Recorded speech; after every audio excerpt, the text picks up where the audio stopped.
My honourable friends, আপনারা শঙ্করাচার্যকে চেনেন, যিনি মাত্র 32 বছর বেঁচে ছিলেন এবং 10 বছর বয়সে বেদান্ত শাস্ত্রের কমেন্টারি লিখেছিলেন।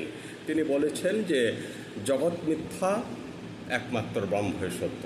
তো সেই শঙ্করাচার্য একবার কাশিতে বেড়াতেছে, কাশির গলিতে একজন লোকের সাথে গল্প করছেন।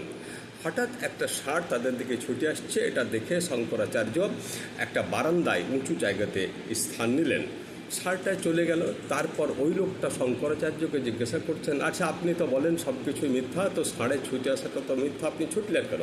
তখন উনি বলছেন, ষাঁড়ের ছুটে আসাটা মিথ্যা আর আমি ছুটে চলে এলাম এটাও মিথ্যা, অর্থাৎ সবই মিথ্যা। এই যে আপনি খাচ্ছেন এটা মিথ্যা, আপনি পায়খানা করছেন এটা মিথ্যা, ওই যে ছেলেটা পাস করেছে পরীক্ষায় মিথ্যা, ফেল করেছে এটাও মিথ্যা। এবার আপনি বলুন যে তাহলে এবার কি করি? তাহলে সুইসাইড করি? না, সুইসাইড করবেন না, কারণ সুইসাইড করাটাও মিথ্যা। নমস্কার।